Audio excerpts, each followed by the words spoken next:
Spring sports are back at Old Dominion University, and today we're talking ODU women's tennis. I'm Ted Alexander. This is head coach Don Manila. Happy New Year, Coach. Happy New Year, Ted. You dive right into it. After sort of a more individual fall competition schedule, now it's team time. And tell us the schedule you've got.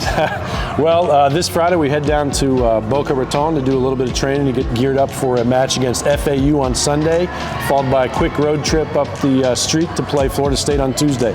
You know, teams that we have a lot of history with, especially Florida State most recently, so we're excited for this opportunity, excited to, you know, jump right into the deep end with this team. And you figure out sooner rather than later what you got, right? Yeah, for a little bit. You know, I don't think we've never really won a postseason match in January before, and you know that's the goal is, you know, to develop this team. We have a young team, so you know I think we're going to find out where we are. I'm not sure we'll know what we got yet, but I know we'll find out quickly where we are and what we need to do to go where we're trying to go. Now, the normal tennis fan will say, all right, it's one match at a time, 1-1-1. How do you put together and sort of watch a team develop? How can you help this team develop sooner rather than later?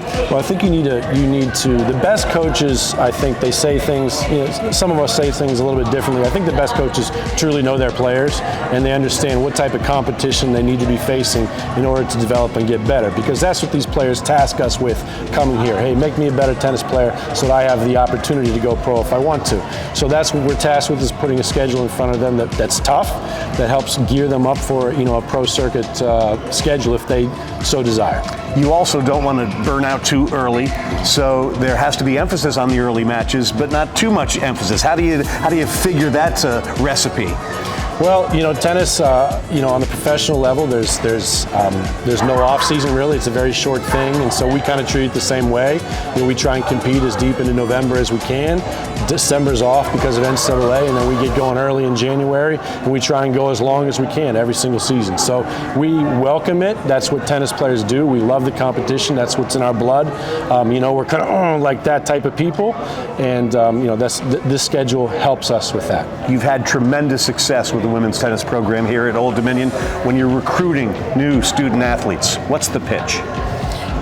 Well, our history has become part of it. You know, our tradition of winning, our tradition of pumping out, you know, fantastic student athletes, and on top of that, citizens. You know, like I think that we're a quality program, pound for pound. I think we're the best program in the country in women's tennis. And so, you know, we talk about that a lot. We talk about our relationships that we have with our players and how, you know, ultimately, you know, people talk about these NIL things and stuff like that. I think the student athlete ultimately will still choose to go to the school that is going to help them in the long run, and we're proving that we help players out in the long run, and that's our pitch. But at the end of the day, like is the case with all sports in college athletics, the portal and other things have changed. You've got to develop and be flexible, don't you? Yep, you always got to be morphing. So that's what we're trying to do. That's Don Manila, women's tennis coach here at Old Dominion University. Hard to believe, but spring sports are here. All right.